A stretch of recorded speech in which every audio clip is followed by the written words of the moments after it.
Público querido, buenos días, tardes o noches, según nos estén viendo o escuchando. El día de hoy tenemos otra invitada especial. Recuerden que estamos aquí en Espacio Legal en el podcast Un Nombre, una Historia. En este programa entrevistamos a muchas personalidades de la sociedad y tratamos de ir más allá del cargo y comprender a la persona. El día de hoy, en esta edición, tenemos a la maestra Nayeli Uribe. Nayeli, gracias por aceptar nuestra invitación. Muy buenos días, tardes o noches. Muchas gracias a ustedes por la invitación. Esa es la frase. Muy bien. Excelente. Pues bueno, el día de hoy vamos a platicar con Nayeli, vamos a profundizar un poquito más para tratar de conocerla, ir más allá del cargo y entender un poco más a la persona. Antes que nada, hay que poner las cartas sobre la mesa para entender con quién estamos platicando. Nayeli, ¿podrías contarnos un poquito ahorita en qué cargo estás? Sí, actualmente estoy de secretaria instructora, estoy adscrita al Tribunal Laboral de Macuspana, Tabasco, que es la región 3. Muchísimas gracias. Hay algunas partes de nuestro público que pues no son tan avesados ni conocen tanto de derecho, porque bueno, algunas partes de mi público son de todas las edades, de otras profesiones. ¿Podrías contarnos un poquito más acerca de en qué consiste tu trabajo? Claro que sí, mi trabajo es auxiliar en este caso al juez laboral en este sentido. La ley nos establece, la Ley Federal de Trabajo nos establece que el juez puede delegar algunas funciones, en este caso de la etapa escrita del proceso, y esa es la etapa en la que yo conozco. ¿Qué quiere decir? Traducido todo esto, es donde se recepcionan todas las demandas, ya sea de los diversos tipos de procedimientos que se llevan en los tribunales laborales. Mi función es revisarlas y en su caso, si tiene alguna irregularidad o alguna omisión, prevenimos esas demandas, en su caso desechamos demandas. Bueno, inclusive esa facultad de desechamiento a través de la jurisprudencia establecida ya no es una facultad conferida al secretario instructor, sino más bien al juez, pero nosotros apoyamos en ese sentido en cuanto a la acordada de lo que se va a decir o no en los procesos. Además, nosotros de encargarnos de toda esa etapa escrita de contestación de demanda, réplica, que es una contestación a la contestación de la demanda, y contrarréplica, no, además señalamos lo que es una audiencia preliminar, que no es más que establecer hechos, establecer la litis. Además, el juez ahí es donde ya opera directamente, pero nosotros lo que hacemos es certificar la actuación. Entramos en audiencia y auxiliamos al juez, no resolviendo, porque ya es una audiencia oral en la que el juez resuelve todas estas etapas del proceso, sino que vamos auxiliándolo en la certificación. Identificamos a las partes, hacemos ver si cuentan o no con personalidad y auxiliamos al juez en lo que necesite en esta audiencia, así como en las audiencias de juicio y demás etapas del proceso que ya son a cargo del juez. Pero mientras nosotros como secretarios instructores, la ley nos permite auxiliarlo en la primera fase de este proceso. Excelente, pues bueno, ahí lo tienen, público querido. Ya conocen un poquito más acerca de ella y ya que tenemos, como siempre les digo, las cartas sobre la mesa, podemos comenzar con la entrevista. Recuerden, el objetivo principal de esto es conocer a la persona, entenderla un poquito más y la mejor manera de entender a una historia es contándola desde el principio. Así que vamos a empezar por el origen. Cuéntanos, maestra, un poco acerca de dónde nació la familia original, papá, mamá, hermanos. Cuéntanos un poquito de eso. Bueno, yo soy originaria de aquí de Villahermosa, Tabasco. Nací precisamente en Villahermosa, originaria y muy orgullosa de la colonia en donde he radicado mis 39 años de vida que tengo, que es la colonia Gaviotas. De ahí Saludos. vengo. Saludos a todos Saludos. los gavioteros. Más que nada, ya saben, orgullosa de mi colonia, de las personas que viven ahí. Ahí crecí durante todo este tiempo. Mis papás, mi difunto padre Isidro Uribe Pérez, quien pues desafortunadamente el COVID no los llevó en su momento, Lo pero pues lamentamos bueno, mucho. muchas gracias, pero orgullosas de él, de lo que fue en vida, de todo lo que nos dio a mí y a mis tres hermanos. Somos tres hermanos. Igual orgullosa y muy amada por mis padres, mi madre Rosa Torres de la Cruz. Ellos han sido mi mejor y mayor pilar, demostrándome siempre que con esfuerzo y dedicación todo se logra en esta vida. Inclusive podría decirte, nosotros venimos desde abajo. Desafortunadamente mis padres no tuvieron la oportunidad de poder estudiar. En este caso mi padre se quedó con su primaria trunca, mi madre se quedó con la secundaria que la terminó, pero eso no les impidió crecer y además avanzar en la vida. Sobre todo formar tres profesionistas. Mi padre en su momento, cuando inició, vendía pozol, vendía panuchos, panuchos que preparaba mi mamá en casa con ayuda de otros familiares, y salía a las calles a vender panuchos y a vender pozol. Inclusive tengo un muy grato recuerdo. Yo siempre le decía a mi papá, yo recuerdo, papá, que siempre iba yo abajo del triciclo. Y recuerdo una vez, un muy mal recuerdo, que yo recuerdo que una vez llegaron unas personas y te aventaron todo el pozol, te lo tiraron. Y me decía, bien que te acuerdas, porque efectivamente, antes no existía el puente que conecta de Paseo Tabasco a Las Gaviotas. Entonces mi papá vendía esos panuchos en frente de Seguridad Pública, en tránsito del estado. Y ahí yo recuerdo que a veces él nos llevaba, porque pues no tenían a veces con quién dejarnos, mi mamá haciendo los panuchos, trabajando, mi papá pues salía a vender y nosotros con ellos.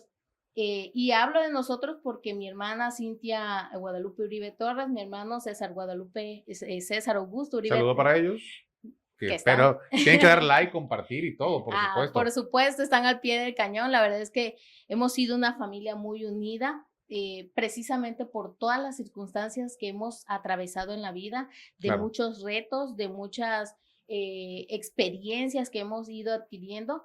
Y te repito, mi padre en vida, pues sí me decía, sí es cierto, o sea, sí te llevaba yo abajo del triciclo y yo le decía, papá, ¿y yo qué me ponía a hacer?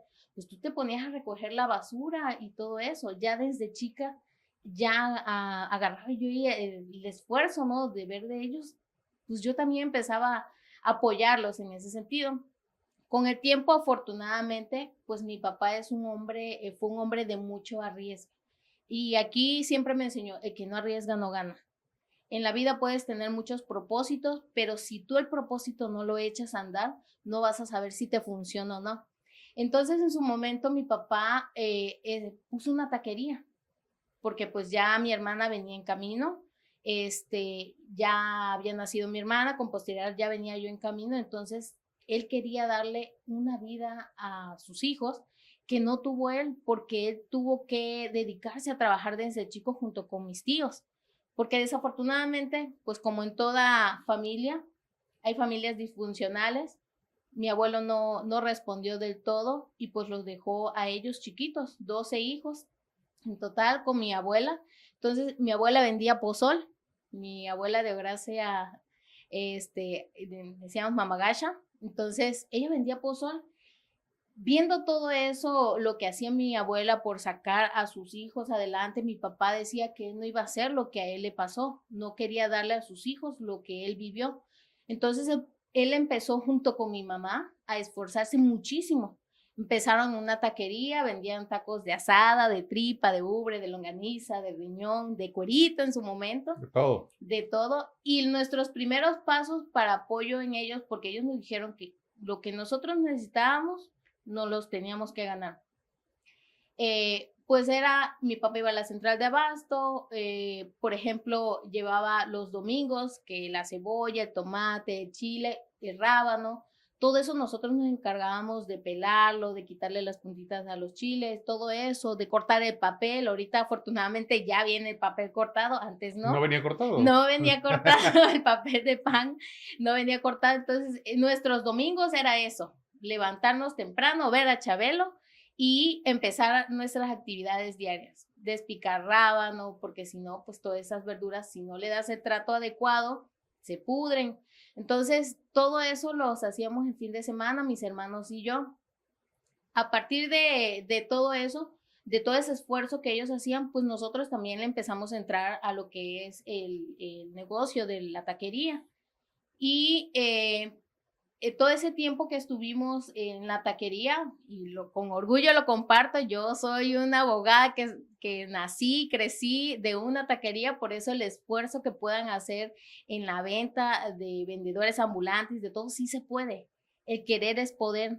Y si uno quiere, lo logra, sea lo que sea, lo logra.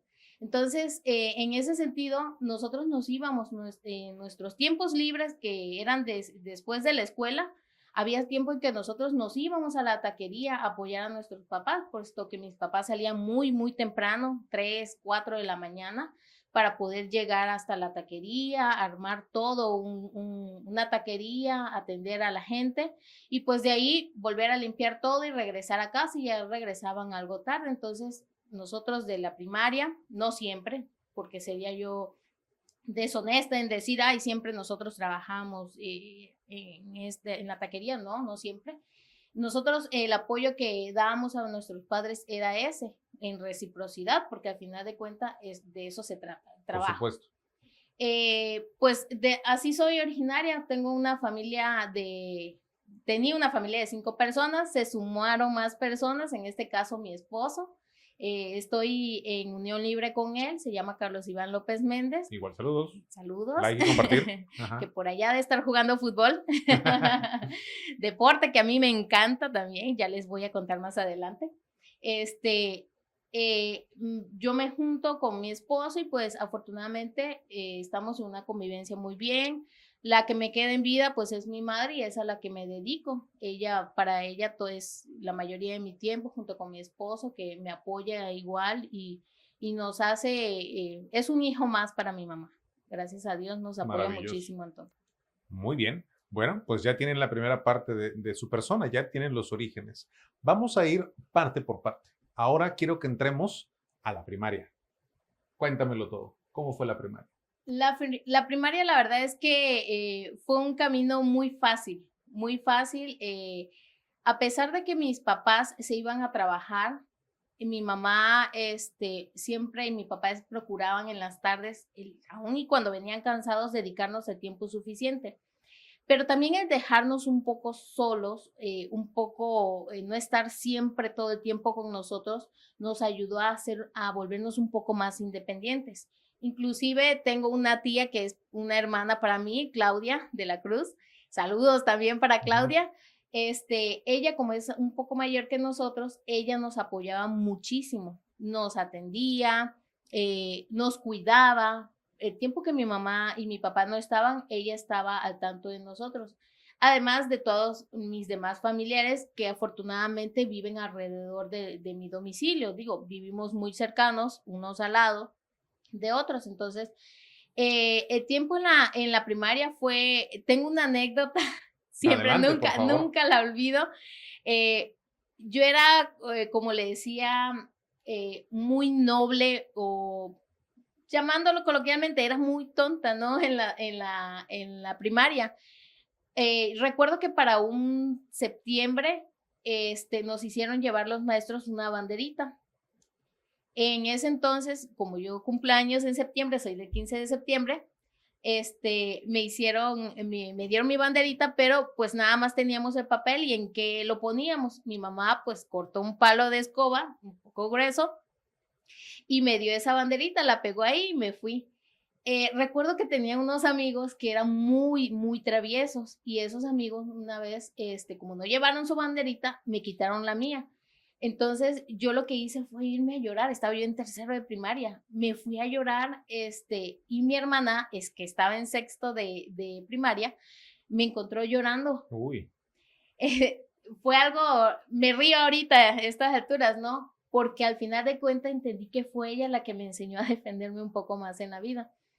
Ella esa vez recuerdo muy bien que me dijo, ¿cómo es posible que te quiten tu banderita si tú cumpliste? ¿Y qué te dijo tu maestra? Que no cumplí. No, Nayeli, no tienes que ser así, no te puedes dejar de la gente.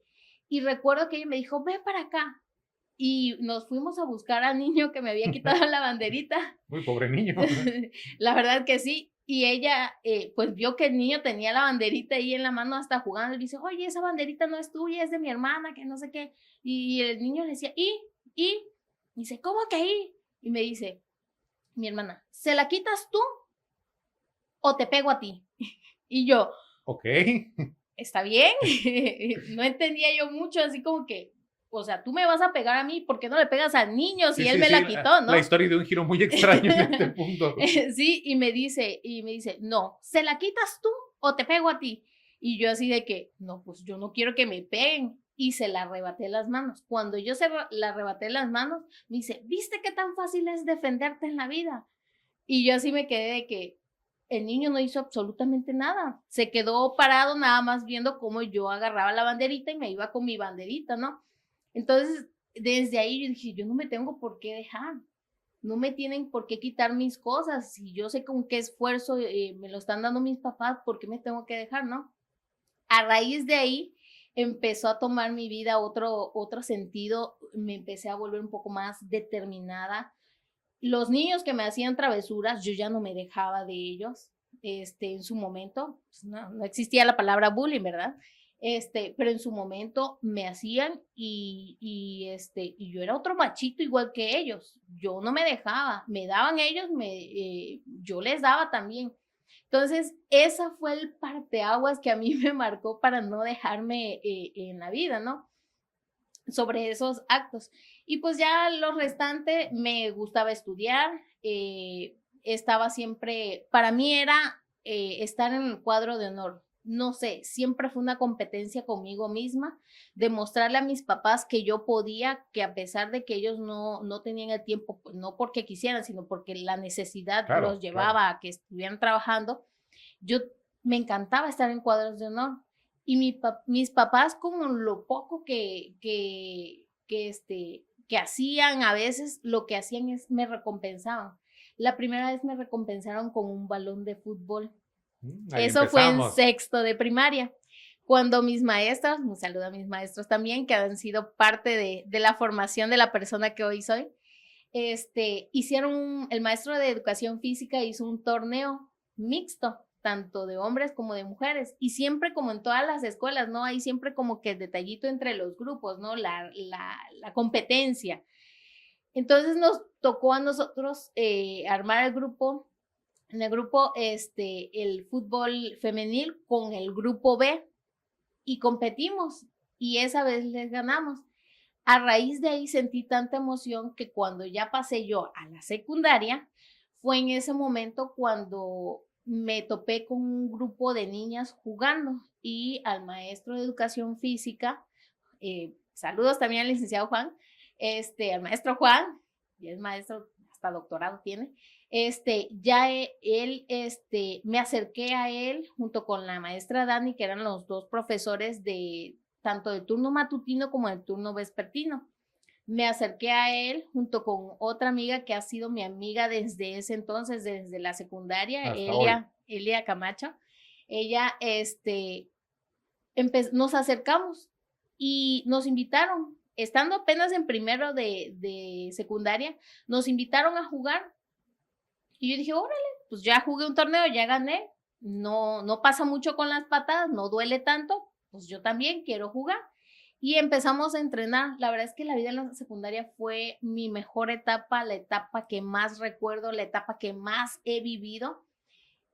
Tanto así que no quise fiesta de 15 años por querer irme a un nacional en fútbol. Cambié todo eso por dinero también, ¿verdad? Para poder viajar. Por supuesto.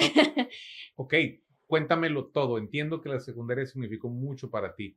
Cuéntamelo todo. Sí, te repito, estaba yo en esos momentos, el maestro nos tenía solo una condición: van a jugar, pero sus estudios no los pueden dejar. Entonces nos empezó a enseñar más la cultura del esfuerzo, porque ya no nada más se trataba de salir de estar en clases. Yo estuve en el turno matutino, estar en clases desde las 6 de la mañana hasta la 1 de la tarde, sino que saliendo de la 1 de la tarde íbamos a entrenar a un campo que está cerca de la secundaria, que es la técnica número 28. Gaviotas también, todas las estudié en Gaviotas. Íbamos y ese campo de fútbol era un potrero. Ok. En esos potreros nosotros nos divertimos tanto, nos ensuciamos, disfrutamos tanto porque el maestro nos da unos entrenamientos que la verdad eran con conos, saltábamos, brincábamos, corríamos. De ahí nos empezó a poner juegos contra los hombres. Entonces eso nos fue enseñando más a cómo manejar balones y todo eso. En primero de secundaria me llevan a mi primer nacional. Ese primer nacional que fue, si no mal recuerdo, en Cuernavaca, en Cuernavaca, Morelos. Mi papá estaba un poco renuente en dejarme ir. Mi mamá, pues dijo, hay que darle la confianza. Se está yendo con el grupo, con los maestros, iban unos padres de familia. Y nos fuimos a ese nacional en Cuernavaca. Eh, no ganamos, obviamente no ganamos el campeonato, pero sí recuerdo y empecé a conocer muchísima más gente, muchísimas más personas, más niñas, en las cuales también tenían una pasión por el fútbol. Inclusive me atrevo a decir que he conocido grandes futbolistas que hoy están en el nacional o que en su momento estuvieron en la selección nacional y yo digo con orgullo, ella jugó conmigo, o más bien yo contra ella, ¿no? En su momento. Entonces, el fútbol me abrió ese parteaguas, esa puerta de conocer otros lugares. Aparte Ok. de que con mis papás, mi mamá hizo muchos esfuerzos de llevarnos de vacaciones a algún otro lugar, muy pocas veces porque pues, el trabajo no permitía salir o las condiciones económicas no nos permitían salir de todo. Pero el fútbol me mostró esa cara de conocer otros estados. Al mismo tiempo nos llamaron del fútbol rápido, fútbol 7 llamaban, estaba en Sandino, y también empezamos a jugar fútbol rápido, que es un fútbol de pared y todo eso. Estuvimos en la selección igual de aquí de Tabasco y eso con orgullo lo puedo decir. Desde ese entonces, representar a Tabasco es una carga muy padre para uno, ¿no? No es cualquier cosa, estás hablando de que vas tú representando a tu estado, tú tienes que dar lo mejor de ti y tener la mejor versión de ti, ¿no? Porque no solo te va a ver las personas de tu estado, sino de los demás estados, estás compitiendo. Entonces, durante mis 3 años de secundaria, viajé mucho gracias al fútbol. Te repito, cambié mi fiesta de 15 años, que iba a ser algo pequeño, pero lo cambié. Dije, no, yo quiero porque me tengo que ir al Nacional. La primera copa de una marca de refresco, Una marca de refresco una cualquiera, marca. ajá. La primera copa también aquí en Tabasco nosotros la ganamos en ese entonces, ganamos muchísimas salidas, porque primero teníamos que darnos contra otros equipos aquí mismo en el municipio, con los demás municipios y ya de ahí salir representando al estado. Entonces, todo eso los maestros de secundaria, la verdad es que nos tuvieron muchísima paciencia, muchísimo compromiso también, porque junto con mi amiga Elia, mi amigo Fernando Mondragón, éramos muy competitivos. Los tres teníamos que estar en cuadro de honor. Era no solo una competencia en el fútbol, sino también una competencia en el salón, Pero ¿no? una sana competencia. Sí, claro, porque somos amigos hasta la fecha y nosotros así como que, no, yo tengo que ganarte esta vez. Y eso nos llevó al compromiso de estar jugando fútbol, entrenar todos los días y también estar estudiando y sacar adelante nuestros estudios. Entonces, esa fue una grata experiencia. Viajé a muchos lugares siendo representante de Tabasco gracias al fútbol. Y pues bueno, ahora vine a retomar nuevamente el fútbol ya con la categoría de 40 y más. Soy refuerzo de All Star, del equipo All Star, con 39 años que tengo. Empecé nuevamente a jugar fútbol. Pero sí, la secundaria fue un boom. Tengo muchas anécdotas de que en su momento yo parecía un machito, literal. Lo presumo con orgullo porque yo era como una futbolista, yo era todo un hombre con mis camisas de fútbol y mis shorts largos de fútbol y me veían en la calle y yo andaba con mis tacos viniendo a entrenar, mis medias, mis espinilleras, toda armada para jugar fútbol. Y así le hacía. Y además, pues también tenía compromiso de asistir a la taquería, apoyar a mis papás. Los fines de semana que jugábamos un poco más, los nacionales, los estatales, era primero ir a la taquería, a trabajar un rato y ya de ahí irme a la deportiva, al estadio que está en la deportiva, para jugar y ya de ahí volverme a regresar, no podía echar tanto relajo con mis amigas porque tenía el compromiso de volver a regresar a la taquería a apoyar. No fue siempre, también mis papás fueron muy benévolos en ese sentido y que vieron que nosotros como hermanos respondíamos en nuestros estudios, entonces fue fácil para ellos soltarnos un poco más, nos volvieron independientes, nos dieron una confianza como no tienen idea. Yo les presumo a las chicas que decía, es que yo no pido permiso, mis papás me enseñaron a avisarles, papá, voy aquí, mamá, voy allá. Cuando ellos obviamente veían que eran ciertos lugares que a lo mejor podríamos entrar en peligro, sí decían, ¿sabes qué? No vas a ir. Pero mientras tanto, ellos decían, sí, hija, ve con cuidado y siempre detrás de nosotros, aunque a la vez, a veces no lo veíamos, a veces, por ejemplo, yo tengo un recuerdo muy satisfactorio porque yo iba a todos mis partidos, pero iban las mamás, los papás, los familiares de todas mis amigas, no siempre, ¿verdad? Pero en su momento, pues mis papás no iban porque estaban trabajando, Claro. ¿no? Pero tengo un recuerdo que estábamos, vino Cuellar en ese momento, que era el que seleccionaba a las chicas en femenil para la selección mexicana.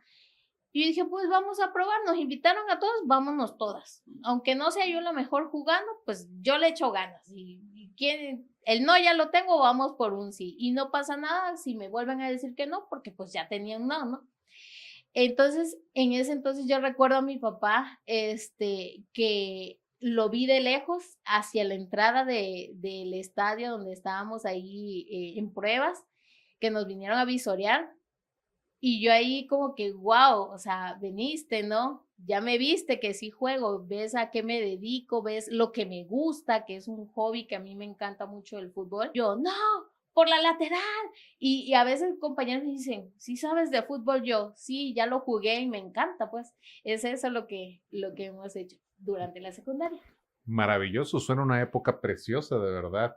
Y hay Totalmente. muchos buenos recuerdos ahí. Lo ven, público querido, justo por eso existe este podcast y aprovecho para agradecer la oportunidad de poder escuchar estas historias y compartirlas con ustedes. De eso se trata el espíritu de todo esto, de conocer a las personas. Agradezco a nuestros invitados, agradezco al equipo de producción que nos apoya para poder lograr esta clase de cosas y conectar así con la gente. Muy bien, agradecimientos de lado. Eso fue la secundaria. Ahora, llévame a la prepa. ¿Qué pasó ahí? Bueno, la preparatoria igual fue increíble, pero ya fue una mayor responsabilidad porque era el paso ya para una vida adulta, ya una vida, ya no era la adolescencia en donde no me tenía que preocupar por cómo mantenerme, sino ya era empezar a dar un poco más de pasos firmes, porque ya venía la vida adulta, la vida de mayor responsabilidad.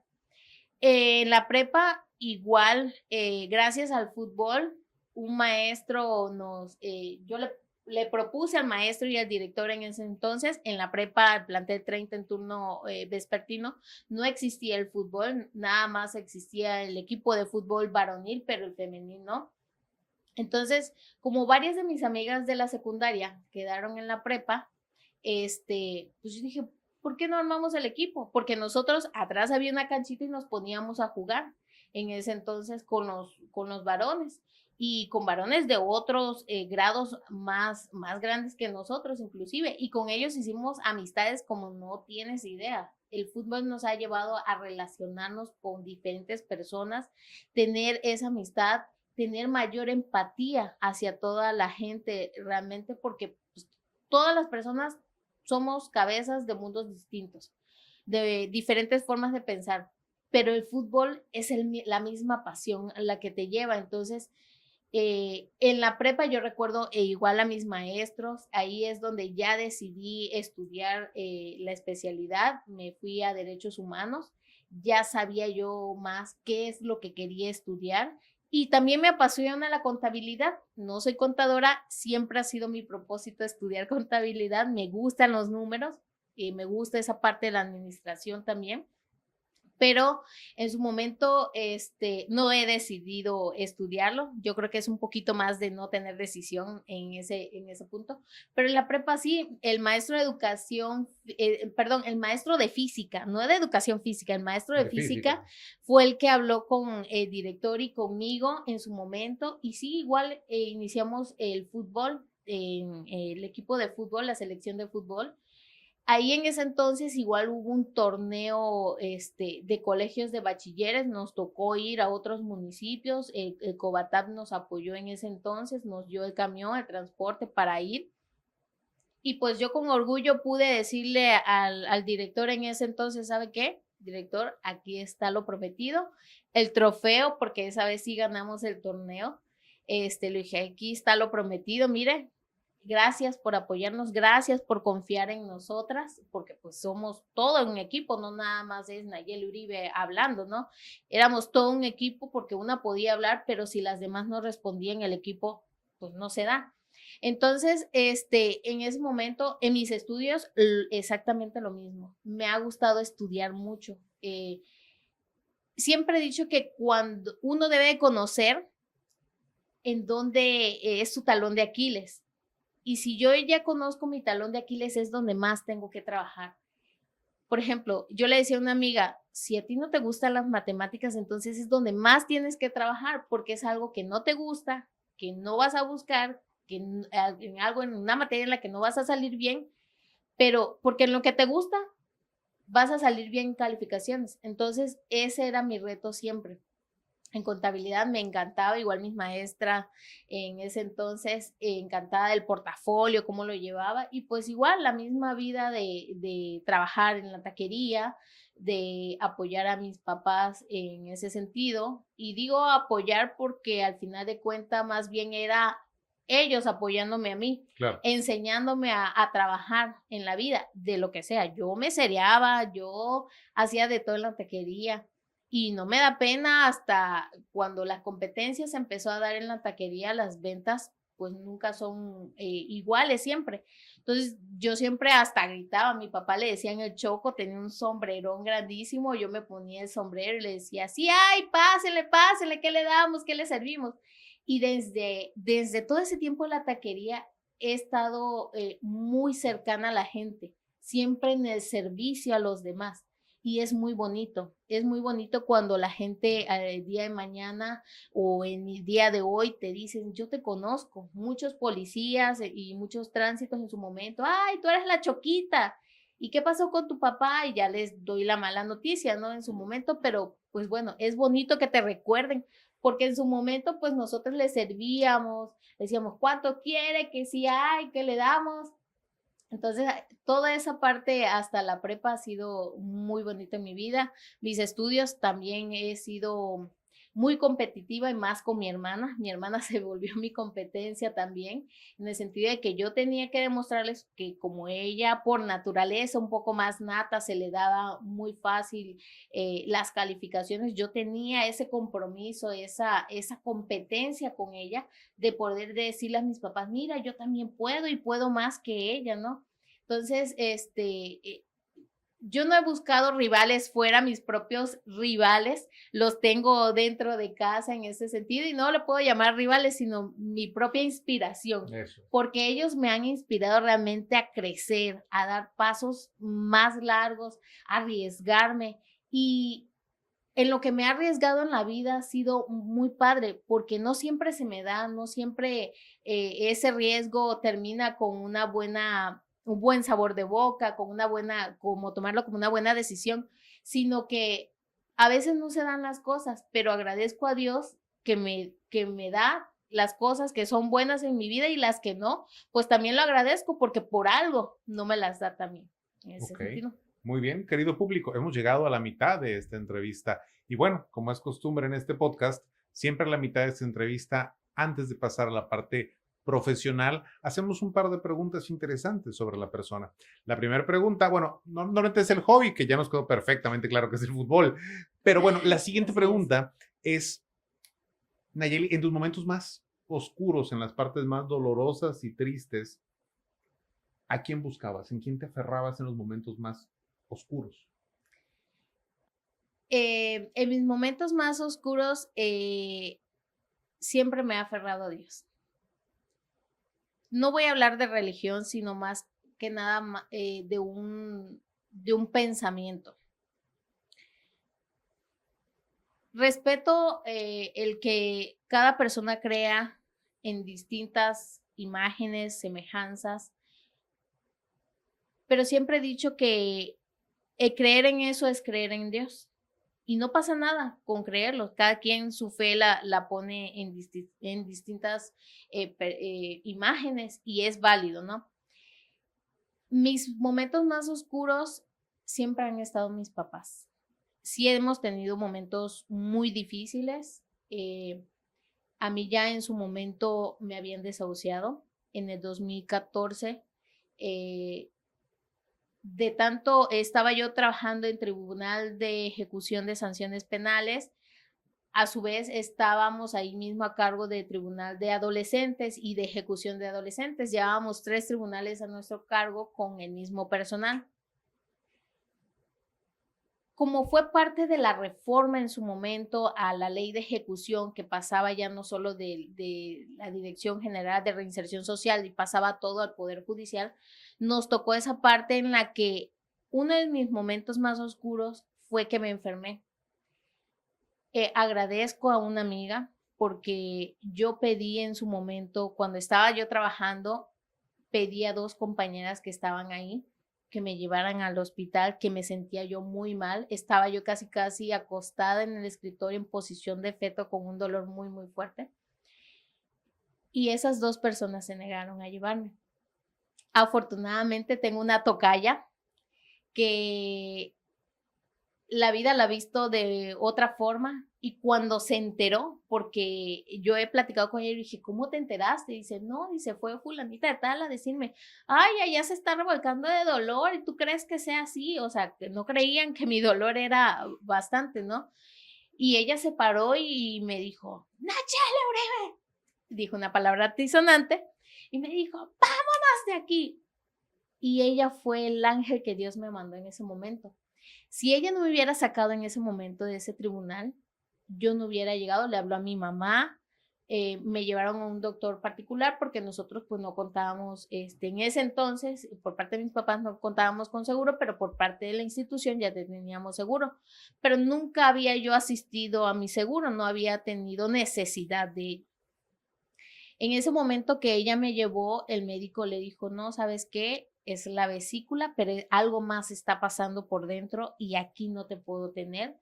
Y le dijo a mi mamá que me llevara a internar al hospital que me correspondía.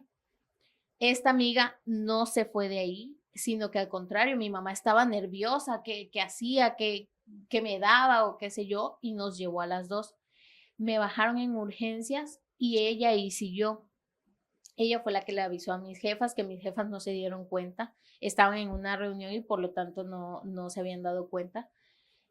Pero en ese momento, esa noche, ese fue de tarde y pasaron las horas y yo no mejoraba y me daban muchísimas cosas, medicamentos, intravenosos y todo. A mi mamá, que estaba dentro conmigo, le dijeron, ¿sabe qué, señora? Ya de esta noche no pasa su hija. Prepárense porque ya no pasa de esta noche. Entonces, yo tengo un grato recuerdo en el que yo le digo, mamá, es que yo vi a un señor con bata blanca, pero una barba blanca, güero él, yo lo vi, y que le dijo, tienen que hacerle esto. Me tuvieron que meter un catéter, una sonda también, y yo lo que tenía era una pancreatitis en ese entonces. Mi mamá, yo recuerdo, nunca quedé inconsciente, siempre estuve despierta, el dolor me mantuvo despierta y yo veía a mi mamá arrodillada, orando y orando y me decía, hija, ten fe, hija, ten fe. Y yo por dentro decía, Dios mío, quítame este dolor, llévame si me quieres llevar, pero quítame este dolor, ¿no? Estaba yo esponjadísima, horrible. Y en ese entonces, cuando a mi mamá le dicen eso, y yo me quedé así y dije, Dios mío, ¿sí me vas a llevar entonces? Apareció este señor, mi mamá igual recuerda haberlo visto, pero cuando nosotros preguntamos, no había nadie. No había ningún doctor con esas características. Afortunadamente pasaron los días, yo pasé de esa noche y ahí entendí que Dios siempre ha estado conmigo y que a veces nosotros en nuestro quehacer diario no nos damos cuenta. no agradecemos el estar vivos, no agradecemos el respirar un nuevo día, estar sanos. Y, y desde ahí, ese momento se convirtió en algo maravilloso para mí porque dije, yo lo vi, yo vi a esa persona y realmente no me pueden decir que no, yo estaba despierta y yo, mamá, ¿tú lo viste? Sí, sí lo vi. Y mi mamá buscó a ese médico y preguntó y nos decían los enfermeros, no, es que no hay ningún médico con esas características y no, es que sí, aquí vino y nos dijo esto y que le tenían que hacer eso. Y es algo increíble, ¿no? Pero ¿quiénes estuvieron en esos momentos? Mi papá no lo dejaban entrar, se tuvo que escabullir por una de las puertas y cuando me vio me dijo, lo que hizo fue doblar rodillas y me dijo, tú no te me vas, tú te quedas conmigo. Y eso fue uno de mis momentos. Ya antes habíamos pasado otro mal momento en el que nos quisieron hacer una mala jugada. Estaba yo de vacaciones y mi papá estaba en casa. Y yo salí para ver un trámite en un juzgado familiar y en ese entonces le marcan a mi papá y le dicen, tenemos secuestrada a su hija, necesitamos tanto. Y pues mi papá todo nervioso, todo, no sabía ni qué hacer, me marcaban, no entraba la llamada telefónica. Yo solo recuerdo y le digo, es que yo vi a dos chavos en una moto que iban siguiéndome, entré al juzgado civil y vi que se quedaron afuera y ya de ahí salí y volví a ver. Entonces, cuando yo decidí ir a ese juzgado civil, decidí irme a seguridad pública.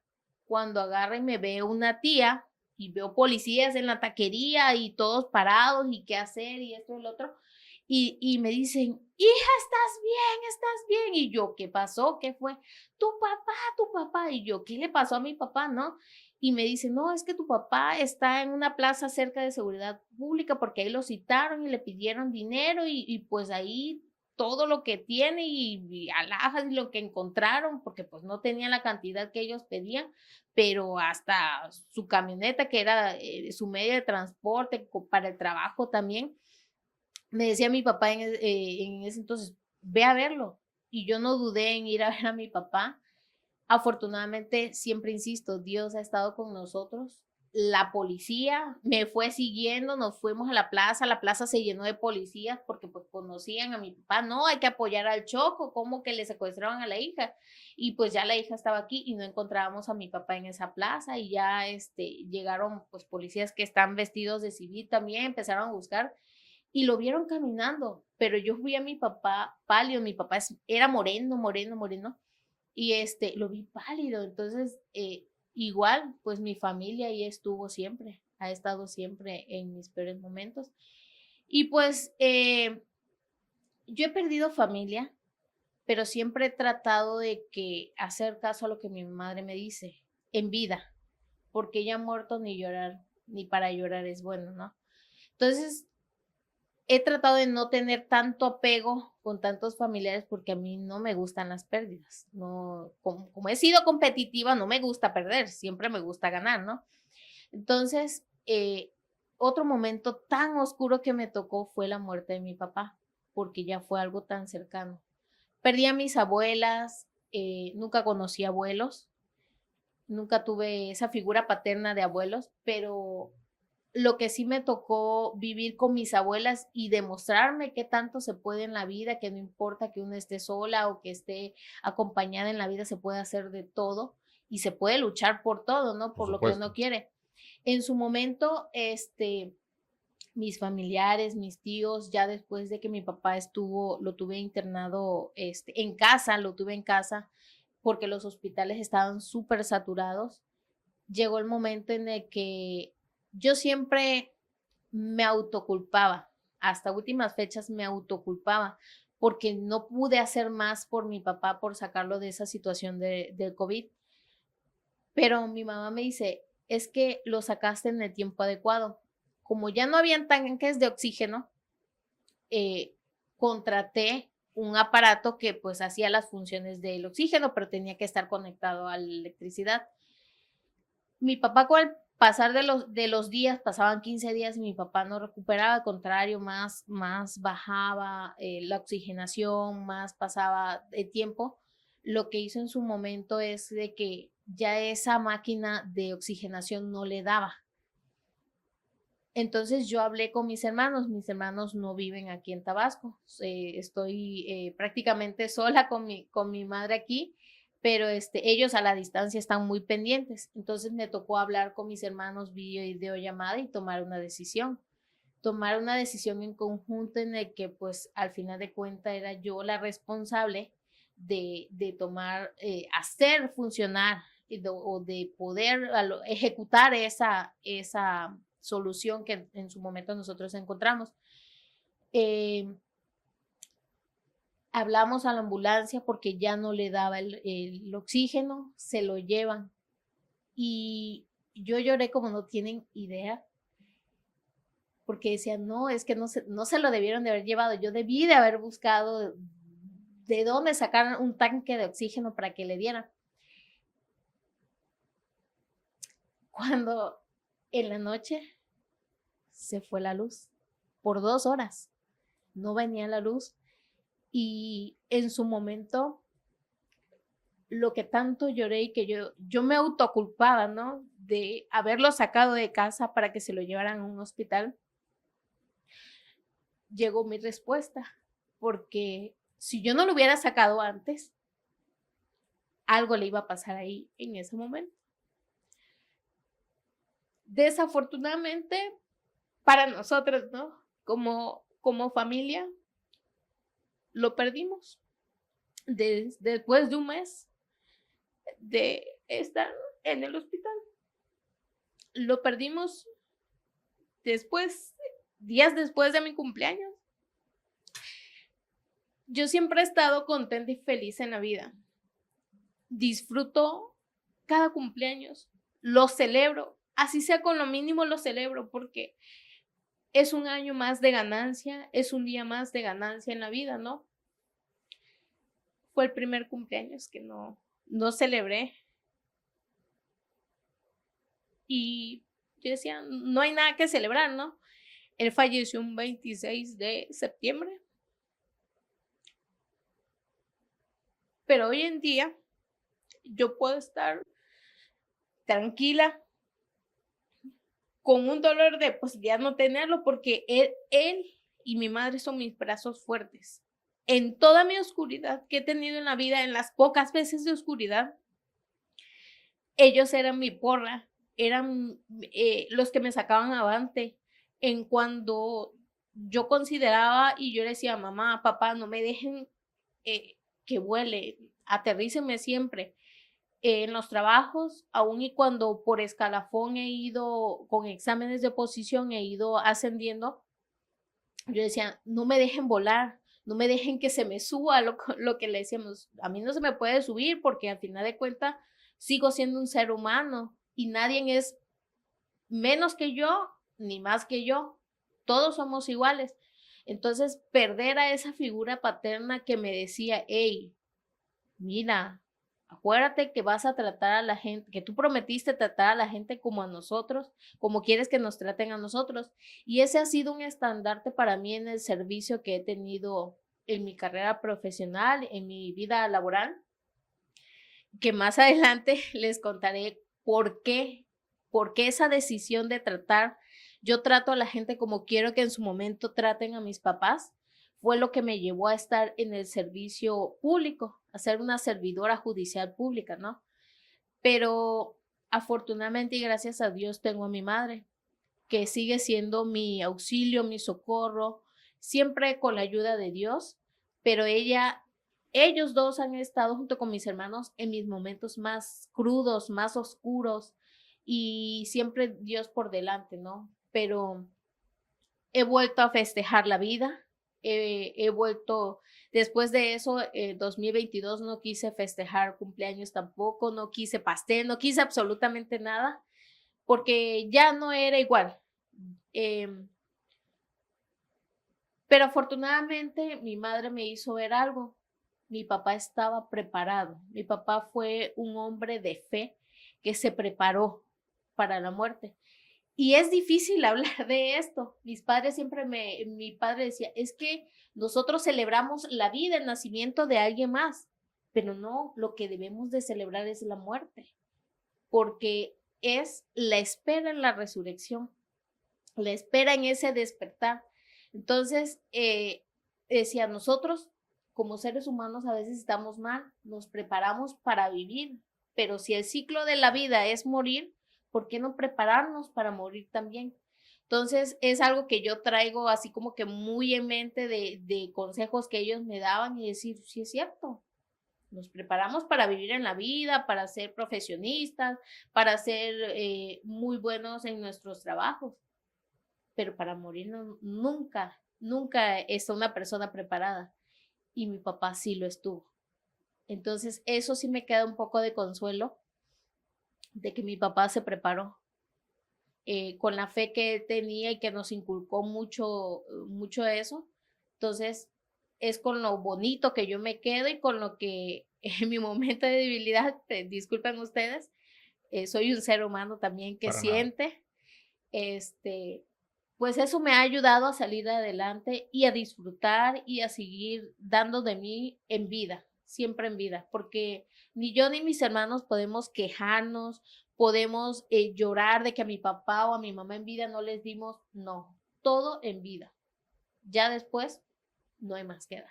Por supuesto, y te agradezco a nombre personal y de este equipo que nos abras así tu corazón. Gracias. Igualmente mi público seguramente te lo agradece. De eso se trata este podcast, de conocer a las personas en este nivel y seguramente nadie en el público podrá negar que verdaderamente estamos conociendo a Nayeli. Te agradezco mucho que tuvieras la oportunidad de abrirte así con nosotros y bueno, nuestro más sentido pésame por lo que sucedió. Vamos a pasar a otro tema. Vamos a pasar a un tema relativo ya a la parte profesional. Quiero que mi público te conozca también en la parte profesional. ¿Cómo decidiste estudiar Derecho? ¿Dónde lo estudiaste? ¿Cómo avanzó esa parte hasta tu cargo actual? Bueno, la decisión, quizás en ese punto en ese primer momento que te comenté de estar en tercero de primaria y que mi hermana me dijo que no tenía que La dejarme, banderita. la banderita, la banderita mexicana fue el parteaguas, lo que me abrió las puertas. De ahí en la prepa, nosotros como familia hemos vivido muchas cuestiones. Mi papá era un hombre que aunque le hicieran de problemas, como dicen, si te da una cachetada, él ponía la otra mejilla y que se la dieran y no pasaba nada y no guardaba rencor y nos enseñó eso, no guardar rencor ni envidias con nadie, ¿no? Entonces, a raíz de todo eso, por supuesto, como ser humano, a veces me daba coraje a mí de decir, oye, papá, te está haciendo esto y tú te dejas, o sea, no te dejes, no es posible que te hagan esto y tú no hagas nada, al contrario, todavía hasta le ayudas, le hablas, les dices y no, o sea, yo no estoy de acuerdo contigo. A raíz de eso, como que a mí yo decía, bueno, ¿por qué tantas cosas mi papá, un hombre que no se, pues que al final de cuentas, digamos que se dejaba, ¿no? Entonces decía mi papá, no, hija, no hay que buscar pleito, al contrario, si él cree que tiene la razón, que lo crea, pero yo sé cuál es mi razón, cuál es mi pensar, cuál es mi sentir, igual mi madre le hacían cosas o pasaban ciertas cosas y yo decía, no, mamá, es que tú debes de decirle, hacerle, o qué sé yo, porque ciertamente de mis dos hermanos más, yo he sido como que siempre la más pleitista, me dicen ellos, la que no, después de eso ya no me dejo y así como que siempre he tratado de andar un poco más mi ratoncito de decir, no, si estoy mal, pues está bien, lo reconozco, pero si estoy bien, también que me lo reconozcan, ¿no? Entonces, a raíz de eso, pues por eso en la prepa escogí la especialidad de Derechos Humanos, que ya me llevó a la materia de Derecho y a raíz de ahí, pues todo esto que te estoy comentando es lo que me llevó a decir, yo quiero estudiar Derecho. Okay. Somos 3 hermanos profesionistas, una hermana profesionista en turismo y administración de empresas, yo licenciada en Derecho y maestra en Derecho Procesal, y mi hermano que es chef. Totalmente distintos las carreras de los tres. La carrera de los tres. Ok. ¿Dónde estudiaste Derecho? Bueno, aquí va la nota, ¿no? En este sentido. yo intenté estudiar en la UJAT. Ok. Desafortunadamente a mis papás en su momento en la taquería llegaron muchos y le decían, mira, es que la UJAT es muy difícil estudiarla, pero mira, si tú nos das tanto, yo te prometo que tu hija va a quedar. Entonces, mis papás en su momento decían, no, muchas gracias, hermano, te lo agradezco. Y me decía mi papá, ¿tú quieres que yo dé dinero para que tú quedes? Yo le decía a mi papá, papá, yo quiero estudiar la carrera en Derecho, pero si tus posibilidades te dan, qué bueno, pero si no, no pasa nada. Y lo platicó mi papá en su momento con mi mamá y dice, no, si es la voluntad de Dios, va a estudiar ahí, si no, pues algo más tiene que buscar, pero ella no deja de estudiar, porque ese era mi deseo, seguir estudiando. Presento el examen en la UJAT, no quedo, yo era de promedio de 9.3 y yo decía, ¿por qué mi compañero de 8 sí quedó? O sea, yo decía, bueno, no sé cómo es la política, no sé cómo son las formas, a lo mejor sí estudió y yo no estudié o no supe contestar bien, no sé. Pero dije, ni modo, y yo me aferré a lo que mi papá me había dicho y yo quería estudiar y quería estudiar. Busqué muchas universidades, pero lo que más busqué era que tuvieran convenios, tuvieran becas para que yo pudiera estudiar, puesto que mi papá ya estaba pagando la carrera de mi hermana y pues ya una segunda carrera ya era un poco más complicado, inclusive tenían un turno en la taquería y tuvieron que abrir 2 turnos, ya era desde la mañana, desde la madrugada hasta la noche, 11, 12 de la noche, entonces yo decía, no, pues sí está bastante pesado, ¿no? Sí, Dos claro. turnos, trabajar más de 12 horas. Entonces, yo buscando universidades, encontré la Universidad Interamericana del Norte, con campus aquí en Tabasco. Antes estaba en Paseo Tabasco, por donde está una marca de comida japonesa. Una marca. Una Ajá. marca. este, Ahí la estudié, investigué y me dijeron, sí, sí, aquí por tal promedio te podemos dar una beca de tanto por ciento. Y yo dije, bueno, de aquí soy, no es mucha la paga que se tiene que dar de forma mensual. Mis estudios eran cuatrimestrales, prácticamente no tuve vacaciones nunca. La carrera me la hice en 3 años, ya junto con mi servicio social. Y pues ahí igual, al momento ya de dar mi servicio social, fue impresionante las cosas que nosotros podemos llegar a hacer, el esfuerzo que nosotros podemos dar, el plus que puede dar uno como ser humano, porque ya llevábamos 2 años, 6 meses, ya estábamos por entrar eh, antes de terminar, dos cuatrimestres antes de terminar, en séptimo cuatrimestre estábamos cuando nos dicen hay que dar el servicio social. Tuve un vecino que estaba trabajando en los juzgados federales, pero pues era familiar de una persona que era magistrado en el tribunal en su momento y que además esa persona, el magistrado Luis Ortiz Damasco en ese entonces, era amigo de infancia de mi papá, porque a mi papá lo conocían todo el mundo. O sea, Por mi supuesto, papá claro. le decían el tiburón en Gaviotas porque el río Grijalva se lo nadaba de ida y vuelta. Entonces, en ese momento nos tuvimos el contacto con el magistrado y él me dio mi oportunidad ahí de dar mi servicio social.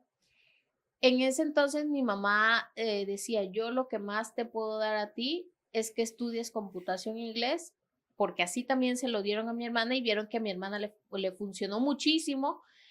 Por la carrera de turismo que tuvo, mi hermana habla muy bien el inglés, inclusive pues puedo presumir que está casada con un gringo, este, y pues habla inglés, ¿no? En ese sentido. Entonces yo dije, bueno, va, entraba yo al Tribunal Superior de Justicia a las 8 de la mañana a dar mi servicio social, en ese entonces, en el febrero de 2006 que empecé, salía yo a la 1 de la tarde, bueno, salía yo como 10 minutos antes, a la 1 de la tarde tenía yo que estar en la universidad, una universidad que estaba en 27 de febrero, y ahí iba yo a dar, iba yo a clases de computación e inglés. Estaba yo 2 horas, 1 hora de computación, 1 hora de inglés y yo entraba a la universidad a las 4 de la tarde.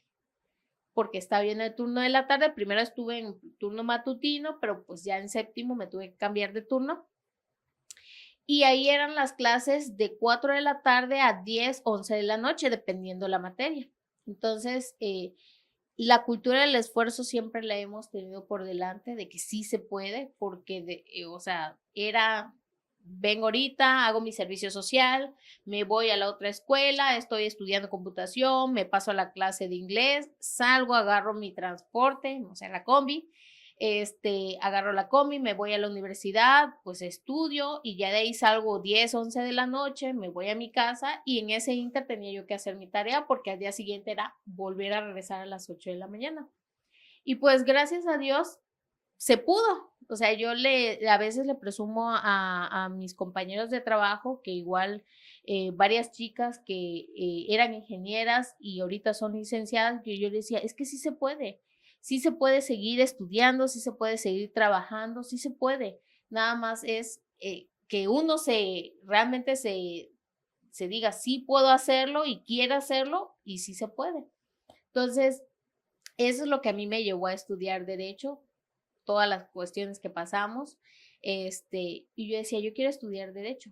Y además yo ya desde muy chica, pues en la taquería tenía intervención, mucha gente, y el servicio público es como el servicio en todo negocio o comercio. Si tú tratas mal al cliente, no vas a tener clientes. Si yo trato mal a una persona acá, se van a quejar y puedo perder mi trabajo.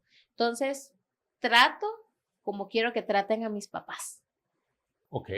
¿Y cómo fue que llegamos al cargo? Cuéntame más de eso. Bueno, cuando yo terminé mi servicio social ahí en el Tribunal Superior de Justicia, estaba yo en la primera sala, me dijeron, ¿por qué no te quedas de meritoria? Eres muy buena, sabes de computación, manejas muy bien la computadora y pues aquí nos puedes apoyar en lo que se te da una oportunidad, puedes seguir, ya puedes empezar a trabajar en lo que terminas tus estudios.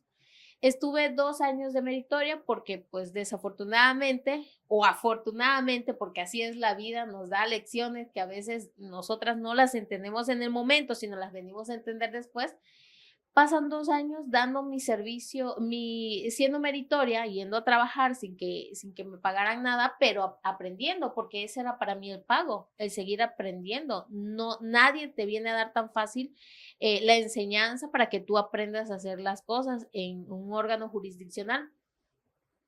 El propio magistrado le pido la oportunidad de que, como es la segunda instancia, revisan las actuaciones de los jueces de primera instancia, entonces yo le digo, o sea, yo ya me conozco el expediente, pero ¿cómo se empieza a armar? ¿Cómo le hacemos? La teoría me la sé, pero en la realidad, ¿qué pasa? Entonces él me recomienda con un juez y me dice, ¿sabes qué? Vete de meritoria con ellos, porque pues ponían a otros a trabajar, ya les daban nombramientos y yo seguía en la lista de espera y en la lista de espera y ya el que entró de último a ser meritorio ya estaba trabajando y yo seguía en lista de espera. Entonces sí llegó un momento en que me desesperé porque decía yo, bueno, ¿y yo cuándo voy a trabajar entonces si me siguen dejando en lista de espera? Me manda a juzgados penales y ahí tenía yo 15 días de meritoria y a los 15 días me da mi primer nombramiento para cubrir unas vacaciones en el juzgado cuarto penal. Empiezo a cubrir ese juzgado, se fueron de vacaciones otra compañera, termino y al juez le gustó mi actuación, me deja cubriendo a esa otra compañera y pues ya fueron 15 días más, ya un mes que empecé a trabajar. Así sucesivamente, yo fui a tocar puertas, nunca me quedé esperanzada a ver qué me iban a dar y si no, pues no pasaba nada, ¿no?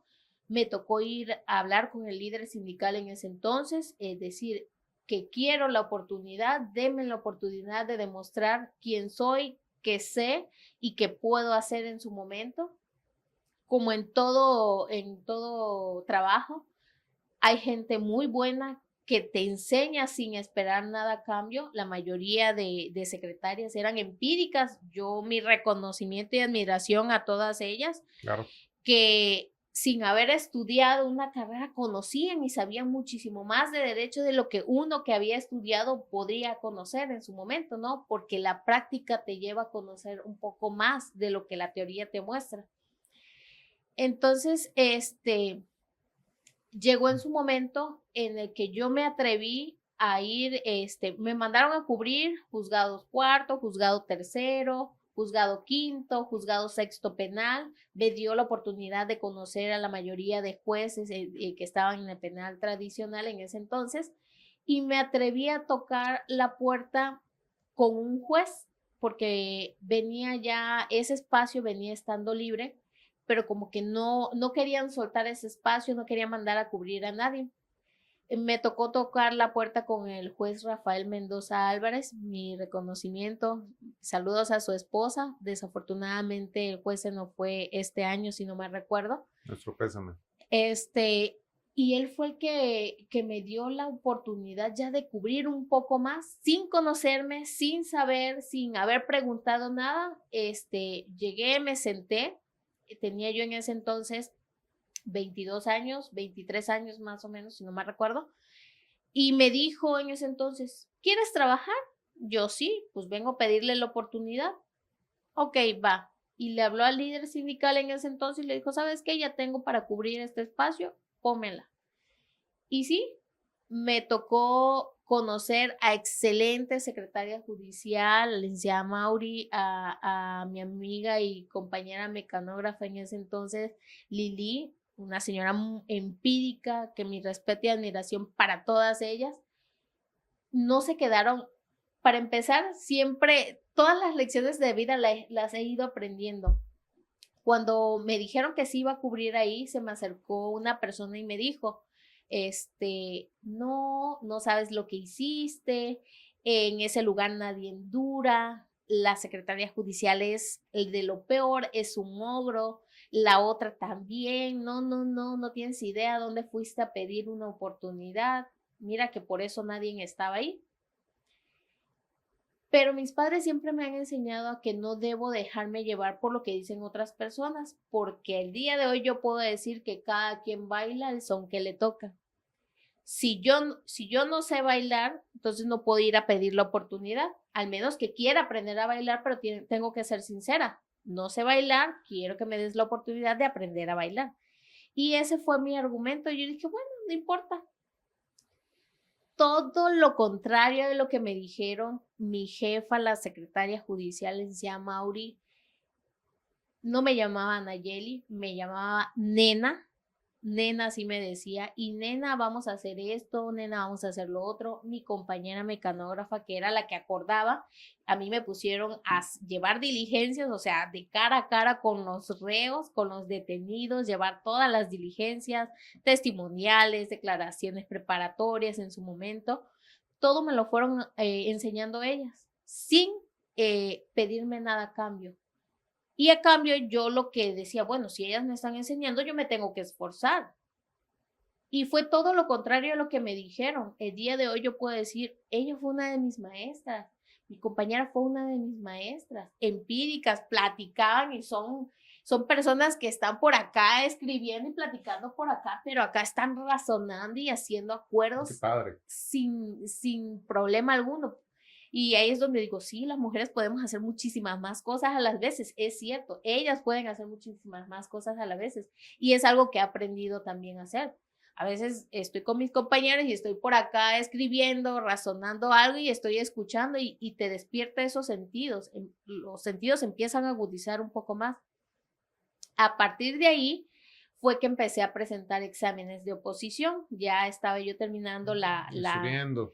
Sí, así es. El licenciado Rafael Mendoza en ese entonces me obligó a presentar mi primer examen y lo digo con orgullo, me obligó porque yo no quería, yo le decía, no, es que voy a presentar examen, el último examen en la universidad ya para salir.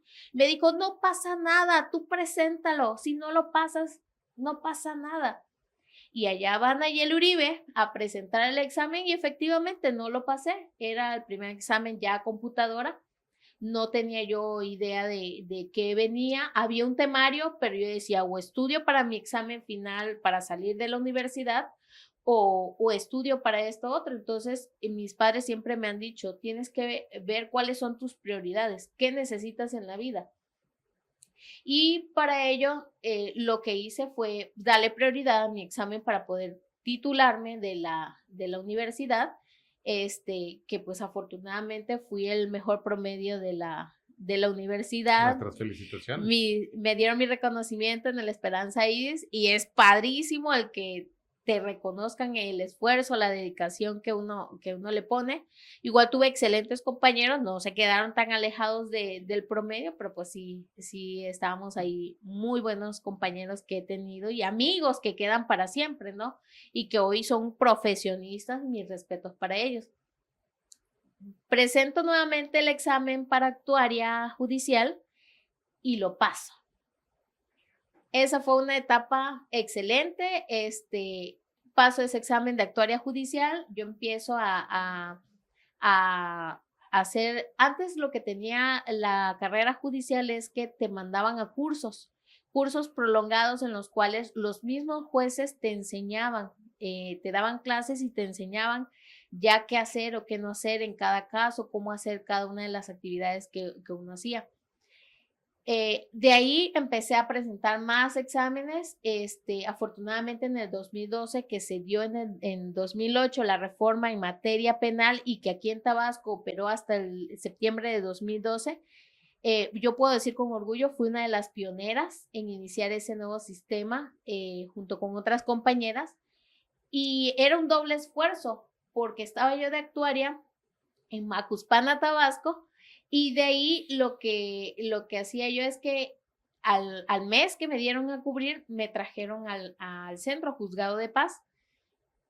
Cuando yo me empiezo a capacitar, a presentar a los exámenes, mi padre fue el que me dio la oportunidad de poder tener un curso que costaba una cantidad bastante alta y pues era yo una mecanógrafa.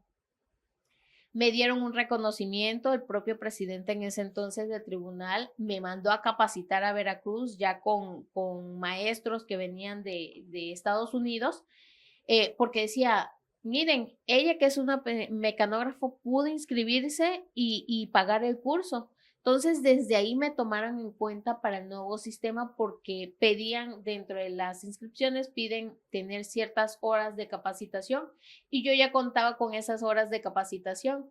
Entonces, fuimos muy pocas las personas que seguimos una constante capacitación en ese nuevo sistema de justicia penal, en el nuevo sistema penal acusatorio, y fue ahí donde empecé yo a presentar exámenes. Afortunadamente, me quedé como encargada de sala y como esponjita absorbiendo toda la información porque los jueces resolvían en audiencias orales y yo era la encargada de sala, la que presentaba qué audiencia íbamos a llevar, la que hacía las actas mínimas de toda la audiencia, el desarrollo de la audiencia, escuchaba las audiencias, todo lo que verbalizaban tanto el Ministerio Público como los defensores, veía yo las caras de la gente, de todo lo percibía ahí dentro de esa sala de audiencias. Entonces yo lo que hacía era como esponjita absorber información y pues de ahí seguí presentando exámenes hasta después de ser actuaria judicial, encargada de sala, pasé a ser jefa de unidad de sala, en su momento jefa de unidad de causa y de ahí administradora regional de varios juzgados, inclusive varios tribunales que habrían en otras regiones, a mí me mandaban en avanzada a decirle a la gente, al personal, cómo iban a administrar, qué tenían que armar para poder ir conociendo y llevando todo ese tribunal. Cuando abrieron el de Cárdenas, el de Huimanguillo, el de Paraíso, pues afortunadamente he estado en varios tribunales, me han movido por todo el estado y ha sido muy bonito porque aprendes y conoces nueva gente. Cada gente de un municipio es distinto, las regiones son distintas, los pensares son distintos y he aprendido de ellos. He dejado muy buenos amigos en su momento y pues afortunadamente presenté mi examen para juez penal, pasé mi examen, pero pues nos tumbaron esa bolsa de trabajo debido a un amparo promovido y ya de ahí lo seguí intentando. porque pues el no ya lo tenía y seguí intentando. Pero siempre he pedido una cosa en mis oraciones, que no dejara yo a un inocente detenido ni a un culpable libre y que pues hiciera la voluntad de Dios y no la mía. De ahí viene la reforma laboral. Y en el 2019 yo ya antes ya venía como que buscando tener conocimiento acerca de esto porque muchos amigos se acercaban y me decían, oye, tú que eres licenciada, ¿me puedes apoyar? Es que me despidieron y mira, no sé cuánto me toca, ¿me puedes cuantificar? Y yo leía la ley, pero pues no estaba yo tan empapada, entonces pedía yo el favor a una amiga de cuantificarme, apoyarme y todo eso. Y cada vez la gente se me acercaba más y que las apoyara en esto, la apoyara qué podían hacer, qué no podían hacer al respecto.